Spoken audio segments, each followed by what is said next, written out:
Dans le cadre de sa grande tournée internationale, le SIAC, Salon international africain du Canada, met le cap sur l'Afrique de l'Ouest. Plus précisément à Abidjan en Côte d'Ivoire.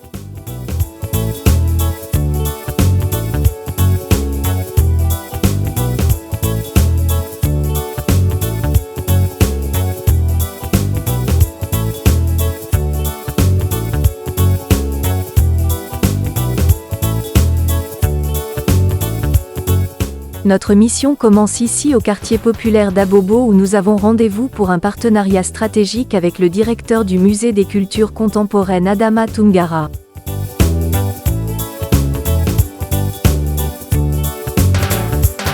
Nous sommes plus que impressionnés par la pertinence des explications des guides touristiques des lieux, par la qualité des œuvres qui y sont exposées, mais surtout par la grande richesse des valeurs ancestrales africaines que celles-ci véhiculent.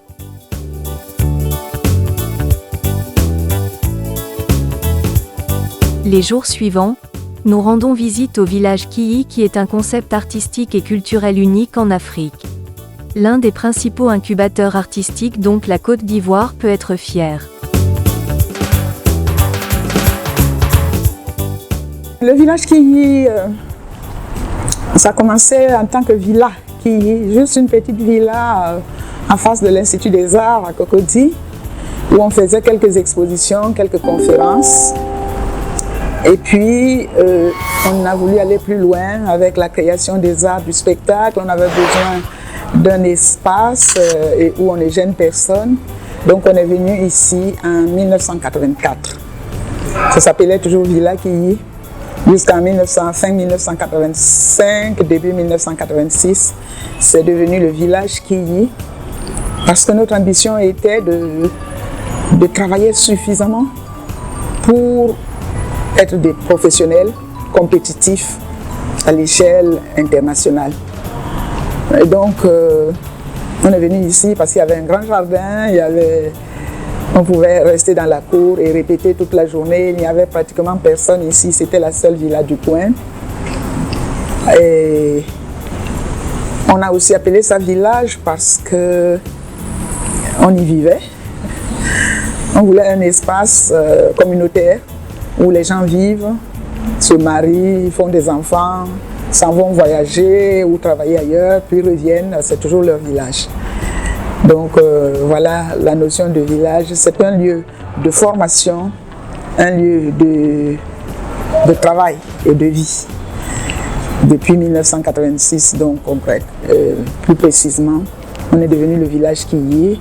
On y fait de la sculpture, de la peinture, de la mode, tout ce qui permet d'agrémenter nos spectacles, parce qu'on y fait des spectacles, le style théâtre total, et avec musique, danse, percussion, chant, texte, jeu d'acteurs, et théâtre d'objets aussi, marionnettes, masques, etc.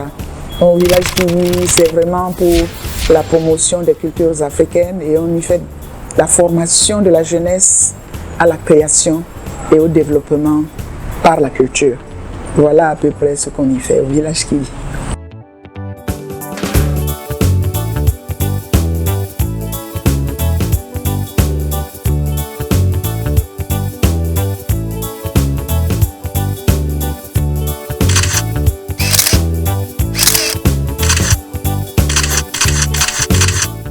Au village Kiyi, je suis l'assistante de la reine-mère, Aurélie King, secrétaire. Et alors, en quelque sorte, on pourrait dire que je suis chargée d'affaires de la Fondation Kiyi. En général, je prends les rendez-vous, je reçois des visiteurs ou des visites guidées, bien sûr. Et je réponds aux mails, j'envoie des mails, je discute également des contrats de la Fondation. Et je coordonne un peu tout ce qui est formation au sein de la Fondation Kiyi.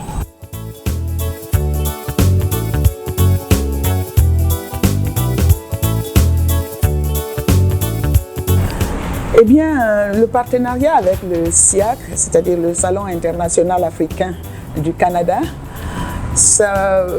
nous avons beaucoup à apporter, que ce soit dans les arts vivants ou dans les arts plastiques et visuels. Nous sommes une équipe, donc Pape Niepo, notre vice-président de la fondation, qui s'occupe de tout ce qui est formation en art vivant, en art de la scène. C'est un percussionniste hors pair, c'est un maître tambour, comme on dit dans nos traditions. Eh bien, il y a la reine-mère Anseren Diop, qui est la fondatrice du module reine-mère, qui fait travailler surtout les voix de femmes.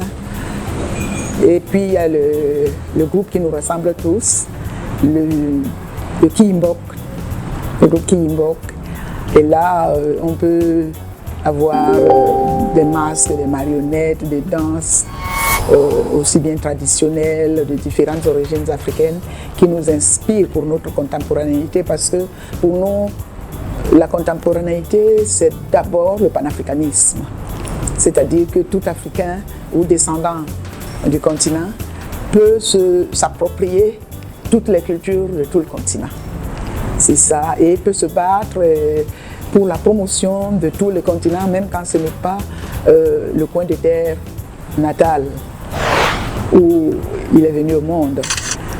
Donc vraiment nous avons donc pas mal de gens, nous avons formé plus d'1 millier de jeunes ici. Nous pensons que nous pouvons apporter des recommandations sages et suffisamment variées au SIAC. Donc nous avons des attaches dans plusieurs pays du continent, le Cameroun, le Bénin, le Mali, le Burkina Faso, le Niger, le Ghana, etc. Nous avons des gens que nous avons formés qui y sont et qui essayent de reprendre la qualité du travail du village Kili. Donc nous pensons que rien qu'à nous seuls, nous pouvons apporter beaucoup à la programmation avec le SIAC et sur plusieurs années, parce que le village Kili, c'est un travail continuel tout au long des années. On ne s'arrête pas, les gens partent, de nouveaux arrivent. Et comme c'est un centre de formation, il ne manque jamais d'artistes de bon niveau, de bon talent dans tous ces domaines-là. Et nous pensons servir de trait d'union, mais aussi de conseil, mais aussi par notre présence physique tout au long des éditions. Donc nous avons des possibilités avec le SIAC. Nous pensons que nous sommes une bonne référence.